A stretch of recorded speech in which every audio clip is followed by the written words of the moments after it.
and welcome to Your Sparkly Brand. We're here to inspire and empower female entrepreneurs like you. This podcast is all about delivering no fluff, high value content that helps your business grow. It doesn't matter if you have no budget and are still DIYing everything on your own, we're giving you the tips and strategies you need to build a sparkly empire. I'm Lauren Tassi, a copywriter and launch strategist, and I'm here with my co-host and branding, marketing, and web design expert, Megan Gersh. Hey, how are you? I'm great. How are you doing? Good. So excited to introduce you guys to our guest today, SaRatta Murphy. SaRatta has two women-focused small businesses, the first of which is Expressions Bracelets, which is an online handcrafted jewelry and accessories business. Expressions Bracelets has been featured in numerous blogs, magazine articles, and podcasts. It is available on their main website through Shop Essence, Amazon Handmade, Etsy, and over 150 retailers across the country. Her other business, SaRatta Speaks, is an online resource for boss women building boss businesses.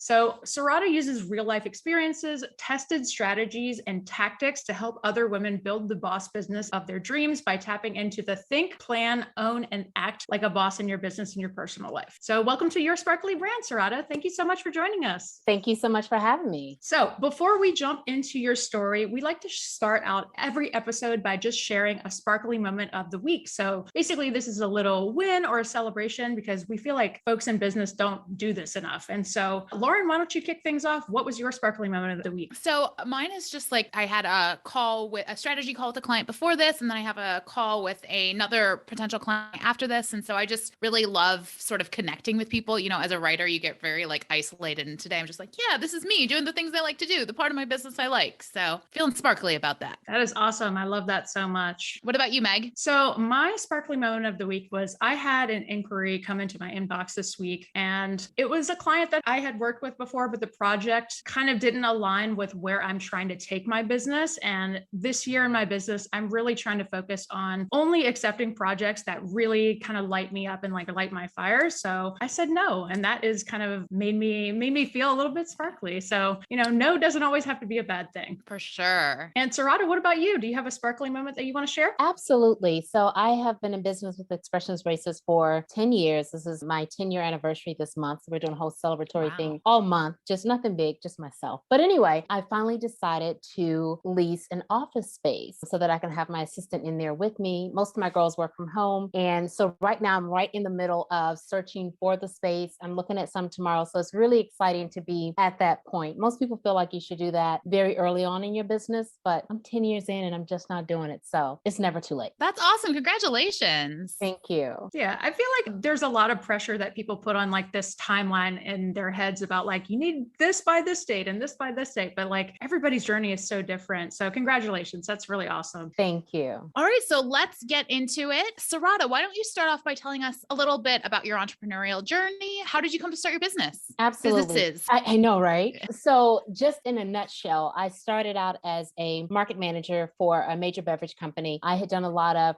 brand promotion for liquor brands, for major product brands, and all this throughout the early years while I was in college. And after that, I discovered that I love speaking and speaking before an audience. I am more comfortable in a room in front of 1,000 people than I am in a setting of 2 or 3 people together. So I really like the fact of impacting people. Long story short, I found a Craigslist ad. I know Craigslist, I'm dating myself. And I interviewed for a position with a company. Monster.com has a sister company that actually sends out speakers to educate the masses, whether it be from high school students or entrepreneurs or business owners. And I interviewed with that company back in 2006, got the job, and traveled the country for about 10 years, speaking to audiences from high school students all the way up to NASA engineers. And the recession hit and things started to kind of go under. And actually it was about 7 years. And then the economy started to change and they actually shut down that branch of operation, which was hiring out speakers. So I had to go on unemployment and discover what I wanted to do with my life. And I realized that I did not want to go back into corporate, and I started my own business. Now, long story short, I was a speaker. I jumped out there and was like, I want to speak in business. Let's do this. Let's put a website together and I'm just going to put it on Facebook. And that's what I did. And there were crickets. Nobody took the bait. And I didn't understand at the time how to run a business. So I started dabbling in different product-based businesses for a while. And in 2012 started Expressions Bracelets, which because of Etsy was able to take off unexpectedly. And within 6 months, I was able to hire my first part-time employee. Fast forward, now I understand how to build a brand from the ground up, and I'm teaching other people people how to do it with their own product-based business. Wow, that's literally, I mean, you just built everything. That's so incredible. That's so awesome. So I know that in a lot of your content, you talk a lot about mindset. Is there one specific mindset shift that helped you to get where you are now? Absolutely. So I am not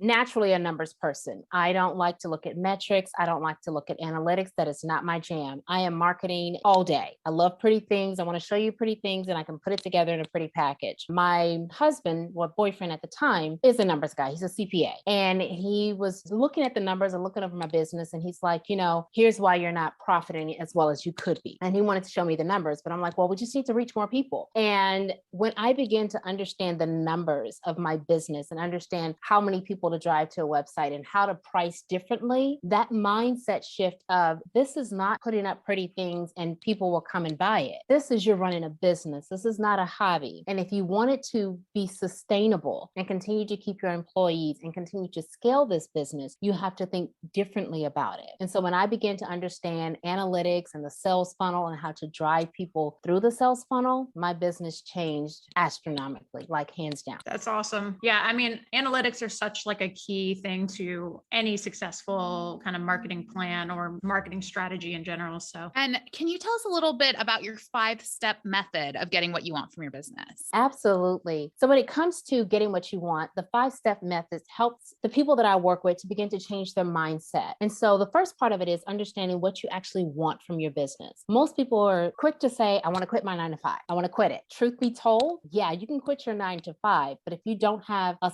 solid structure in place with a solid product and you don't know your target audience, you're going to sink. And that's unfortunate for most small business owners. Also, in understanding what you want from your business, people think, I want to work for myself. And they don't really understand that when you jump out into entrepreneurship, it's 24/7 a lot of the times. It is long nights, early mornings. You're doing a lot of those things yourself. And it's not sexy and it's not cute. When we dive into the first part of it, we ask them, what do you really want from this business? Meaning, what do you want it to be able to provide for you? Is it a different lifestyle? Do you want to be able to travel? Do you want to be an entrepreneur or do you want to be a small business owner? Two totally different things. If you want to work for yourself and just be self-employed, fine. If you want to build a business where you're able to scale it so that you are able to step away from it, then that's a whole other thing. So just understanding what you want from your business helps you to understand what goals to set for your business. And so when you're setting those goals for your business, you say, well, looking at all the things that I have to take care of, I need to make $5,000 a month, or I need to make $10,000 a month, or maybe for someone else it's $2,500. And then you can reverse engineer this thing and back into it and understand how many products or how many services do I need to sell in order to reach that goal. So that's the first step. Second step is then understanding your product or service and who needs it, not wants it. Because when it comes to my jewelry, nobody really needs my jewelry. It's cute, okay? But who really needs that product? Who needs that actual mantra on that product? And so when you begin to look at your product, we go through a 3-step process of product evaluation, understanding its core value, what you're actually selling, and then your enhanced product. And so we walk them through the steps of understanding you are not selling a product. You are selling a benefit. You're selling a value. It doesn't matter what it is. And if you cannot get to the core of what it is that you're actually selling, which is the core value, then you're not going to be able to find out who needs that product. And that's your target audience. So step 2 is understanding your product and understanding your target audience. And from there, you're able to start crafting your message. That's step 3. You have to craft a message in order to get to that target audience. And so when I hop on TikTok, I have to know who I'm talking to. I have to know how to talk to them. What's my brand voice? What's my tone? What words am I using? And that's all a part of crafting that message for that target audience who needs what you have to offer. And step number 4 is understanding how to continue to bring them value. How do I convert these people on TikTok or YouTube or whoever I'm talking to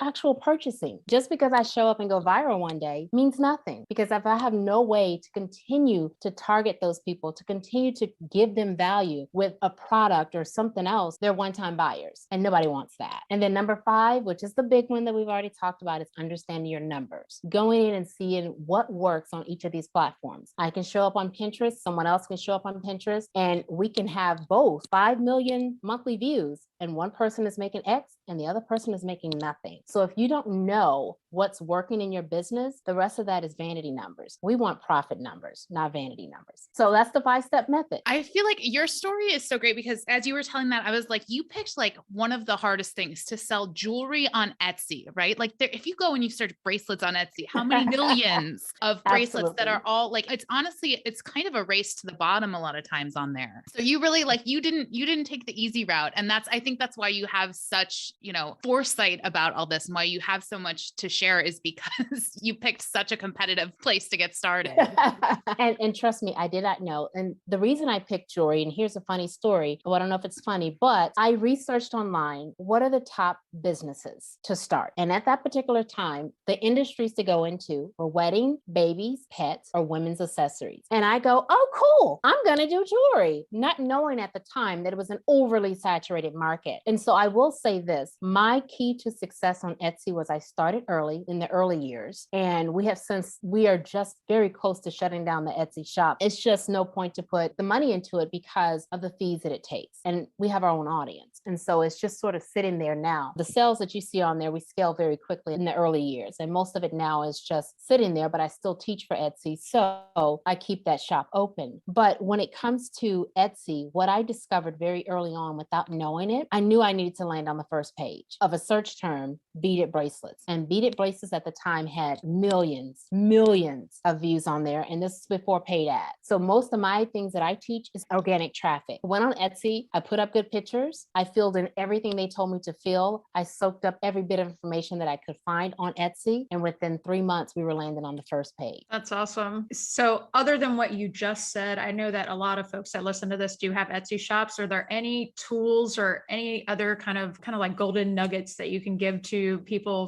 that are trying to rank on the first page of like that target keyword? One of the things that I tell the Etsy sellers that we teach, I tell them first and foremost, you need to get all the free information that you can because it is out there. And I think they get overwhelmed with what it is that they're supposed to do. So if you are at a point of overwhelm, then you may have to look at investing in your business. I know we don't want to hear that, but you may need someone to handhold and walk you through the steps. If you're ready to dive in, you first and foremost need to get into that seller handbook and understand exactly what it is that Etsy is looking for. Jump on any of their Etsy University classes that they have that are free. Get on their YouTube account, do your research and optimize the heck out of that shop. That shop needs to be sparkling because if you happen to land on the first page of any search term, now we go for long tail keywords versus beaded bracelets. Maybe I want to look for red beaded bracelets. That's my thing. Or sentimental beaded bracelets, whatever it is. If you land there and you got a great picture and someone clicks and they go to your shop and it's like, then what happens? They're out the door and you've lost them. So first step is making sure that you optimize your shop and making sure that part of that is your brand presence as well as optimizing with keywords and SEO. Yeah, definitely. I want to go back real quick to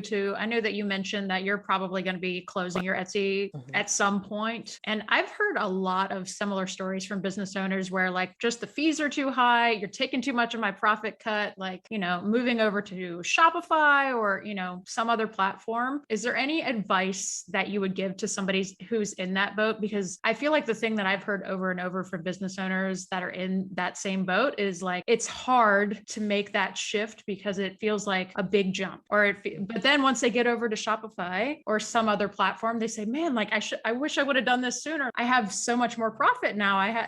This is such a better experience, like for my customers, like it's just all the way around. It's just so much better. Unfortunately, I will say this, a lot of what coming from Etsy sellers that I have done consults for or work with one-on-one, they get over to the other side of it and they end up collapsing because the money that they were making on Etsy is much more than nothing. And what happens is they weren't able to transition their audience because they never had an audience to begin with. And so the biggest thing that I tell people, the way I began to transition about 5 or 6 years ago, I started putting in promotional mailers in each order. And I know I'm probably going to get in trouble for this one, but whatever. We're here to help small business owners regardless. When you cannot on Etsy go into a conversation with a customer and tell them, oh, I'm on this site, or try to move them from one platform to the other. But what you do have control over is once you send that order out, you should have everything on there heading back to your website. Another thing is with their TikTok accounts, with their Instagram accounts, stop putting in that Etsy shop as the link. Put in your shop so that if you do drive some traffic there. It's your traffic. Why send them somewhere else where you're going to have to pay again for them going to check out at that shop? So they need to start understanding that they need to promote to those customers their own business or their own website. And that's where you start, by just promoting your own website, sending them to your website with everything that you have. That's a really interesting strategy. So if I'm hearing this correctly, use your social media almost as like to build your audience and to get organic traffic to your website, and then use Etsy almost as like a platform where you're going to be building out like SEO type strategies or organic kind of on that side, that kind of thing. Yes, because the reason I'm still an advocate of Etsy is because I wouldn't have a business if it were not for Etsy, period, point blank, end of story. When they get on Etsy, if they do build a brand on Etsy and they are able to get some sales, that means somebody wants what you have to offer. Then you need to go in as you're packaging up those orders and send information in that order. I wish I had one of my cards here, but on my card, it gives them a discount code that sends them directly to the site. So it says, hey, here's expressionsbracelets.com. If you go here, here's 30% off your next order or 15% off your next order. And then they go there, and on your website, you should have it already set up with even more enticing product. Put your top 10 items on Etsy, but put all your items on your website. So now they know if I want the good stuff, I've got to go to the website. And so yes, use Etsy as a platform to begin to build an audience. And then with your social platforms, drive that directly to your website, not your Etsy shop. Really solid advice. Thank you so much. So SaRatta, what was one aha moment or big turning point for you in your business? The big turning point was understanding pricing. And like I said, that all falls into the numbers. It kind of circles back to the same thing. And I think a lot of small business owners are afraid of the numbers. They don't want to sit down. I mean, that's a lot of the pushback I get from clients. And they know if I'm talking about them, they know I tell them the same thing. If you do not understand your numbers all the way around, you're not going to grow this business. And so understanding pricing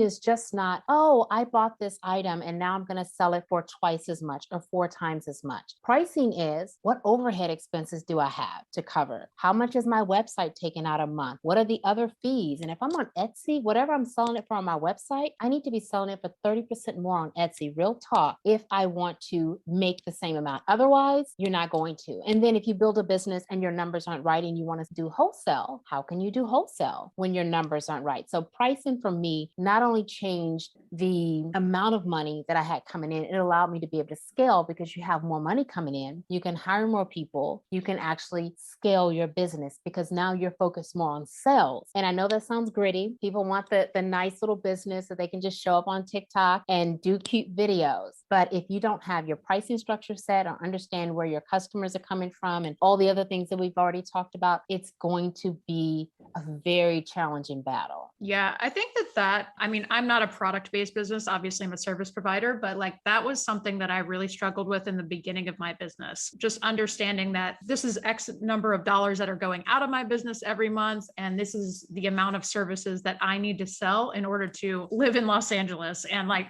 put food on my table and like stuff like that. So like figuring that out is so key. I completely agree with that. Completely. So let's talk a bit about, I know that you are a marketer at heart. So like, let's talk about, are there any people or brands that you look to for like inspiration for marketing or ideas for your marketing or creative campaigns, any of that kind of stuff? Absolutely. So I was telling Megan before you hopped on, Lauren, that I actually discovered her on my For You page on my Expressions Bracelets TikTok. And I started watching some of her stuff. And it was so cool because I was learning even more about marketing just from someone that popped up on my TikTok page. So yes, I'm always in your thing going, oh, that is cool. Oh yes, I need to do that. And I'm always learning from other people around me. I think a lot of times people get on these platforms, they feel like it's a competition. It is not. Every day I'm learning from someone else, whether they are a small business owner or whether it's a huge company out there. And I tell my clients, you're a small business, but think big. When it comes to what should I be promoting right now, walk into Target, walk into Hobby Lobby. I guarantee you they already have St. Patrick's Day stuff up. I guarantee you Mother's Day stuff is going to start coming up very, very soon. So I look at the big brands. I look at what they're doing, what colors are they using, what's in season. And I think that's just in my brain all the time. I think one of your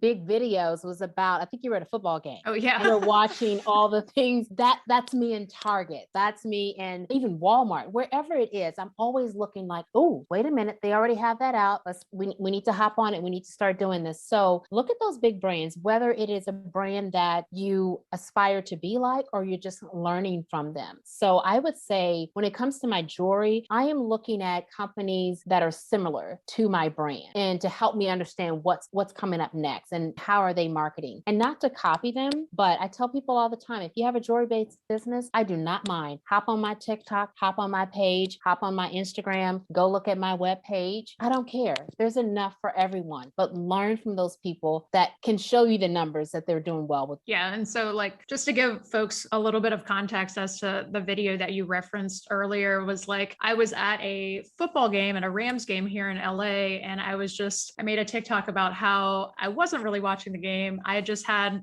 basically like marketing brain where I was like looking around being like, ooh, pretty pictures, or like, what does that camera cost? Or like, whatever it is. But yeah, that's what that video was about. For those that are wondering, maybe we can link it. It was so awesome. And every time I see it pop up, whether I'm on a different channel or something like that, I think it's so amazing. And another thing is, even when I'm walking down the aisle, my husband always laughs, because if something that I don't even like and they repackage it and it's all pretty and it speaks to me, I will grab that out. He's like, you don't even like that. They just repackaged it. I'm like, oh, and it doesn't happen often, but yeah, always see what catches your attention and try to do that for your customers with marketing. Yeah. Yeah. That's a really good tip that I like to give my clients too, is like, even when you're scrolling your For You page, just notice when you get drawn in to a video. What did they do in that video to like hook you in? And like, you can use those types of strategies, transfer them over to your business. Not saying you have to copy somebody, but if it drew you in, like there's obviously something there, right? Absolutely. I've read a lot of emails and stuff for clients, and I have an entire email account that I never check. And I just sign up for literally anytime I'm on a website. I'm like, oh, you're doing something interesting. And so it's just